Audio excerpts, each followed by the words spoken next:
Vamos lá, turma, dar continuidade ao capítulo de Geografia de Clima e Tempo. Vamos falar agora sobre massas de ar, que são grandes porções de ar que apresentam condições internas e próprias de temperatura, umidade e pressão e pode se estender por milhares de quilômetros. De maneira geral, existem dois tipos de massas de ar: as oceânicas, que são úmidas, e as continentais, que normalmente são secas, embora existam as continentais úmidas, quando formadas sobre grandes florestas tropicais e equatoriais. Aí vamos lá na página 201 falar sobre as correntes marítimas, que são formadas a partir da relação entre diferenças de pressão, da salinidade, da temperatura das águas, do relevo submarino, da direção dos ventos e do movimento de rotação da Terra. São extensas porções de água que se deslocam pelo oceano, formando verdadeiros rios dentro do mar. Elas causam forte influência no tempo, principalmente porque alteram a temperatura atmosférica por onde passam. Variações do tempo atmosférico, como vimos anteriormente, o tempo é o estado momentâneo das condições atmosféricas ou meteorológicas de determinado lugar em um determinado momento. Está sujeito a variação repentina, Um dia, por exemplo, pode estar ensolarado pela manhã, como a tia falou no início do vídeo, nublado de tarde, chuvoso à noite. E os principais elementos que contribuem para essas mudanças são temperatura, umidade, chuvas e vento. Assim, vejamos abaixo alguns exemplos de cotidianos de variações do tempo atmosférico e suas características.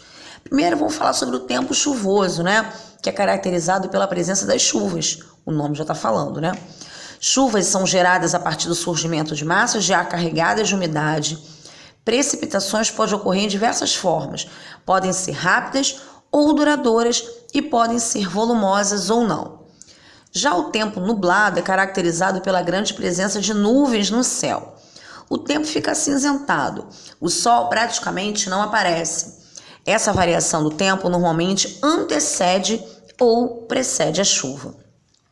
Já o nevando, que nós não temos esse clima aqui no Rio de Janeiro, ocorre em lugares bem frios. Em vez da chuva, precipita-se a neve. Chama atenção pela sua beleza, porém gera transtorno para os moradores que têm dificuldade na sua locomoção. Já o tempo ensolarado, que é bem típico daqui, caracterizado pela grande incidência do sol. Nesses dias é comum a presença de poucas nuvens. Em dias ensolarados é comum a prática de esportes ao ar livre. Já o tempo ventando, a ventania, é caracterizado por aqueles dias que existe grande presença de ventos. Nesses dias, dependendo da força dos ventos, é comum a existência de danos como árvores caídas, até postes e moradias sendo danificadas.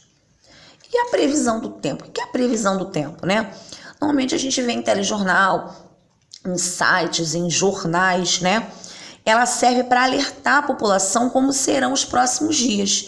Não é quando você está programando uma viagem, programando um passeio, você costuma dar uma olhadinha, para ver como será a previsão do tempo naquele dia específico. É importante não somente para a população urbana, que gera cuidado contra catástrofes naturais, como também serve de orientação para os agricultores e as suas plantações e manejos de colheita. Temos uma atividade resolvida e agora vamos às atividades que nós vamos realizar no nosso livro. Aqui está a definição de tornado também, aprendendo um pouco mais, muito interessante, Número 1, como está o tempo na sua cidade nesse momento? Resposta pessoal. 2, indique quais são os principais fatores climáticos estudados. 3, de que forma a altitude influencia a temperatura de um lugar. Número 4, como a maritimidade altera o tempo atmosférico. 5, como você percebe as variações do tempo atmosférico no seu dia a dia. 6, com suas palavras, explique o que são correntes marítimas. 7, explique o que você entendeu em relação entre radiação solar e temperatura. Consulta o livro que você vai conseguir montar uma resposta bem interessante. Número 8, qual a importância da previsão do tempo? 9, a altitude é um fator que influencia condições ambientais e por isso é levado em consideração na prática esportiva.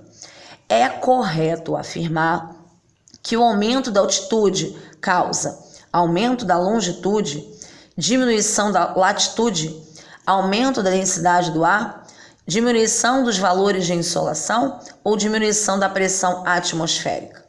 10. E última, o clima é a sucessão habitual dos estados do tempo meteorológico. Grande variação climática do planeta é resultante na interação dos fatores climáticos, que são os responsáveis pela grande heterogeneidade climática da Terra e estão diretamente relacionados com a geografia de cada porção da superfície terrestre. Em qual das alternativas a seguir há apenas fatores climáticos, isto é, aqueles que contribuem para determinar as condições climáticas de uma região do globo? A. Corrente marítima, temperatura do ar, umidade relativa do ar e grau geotérmico. B. Temperatura do ar, pressão, altitude, hidrografia, massa de ar. C. Hidrografia, correntes marítimas, latitude e relevo. D. Altitude, massa de ar, maritimidade, latitude. Ou letra E. Temperatura do ar, umidade relativa do ar, insolação e grau geotérmico. Então, turminha, façam com calma. Um grande beijo e até a próxima aula.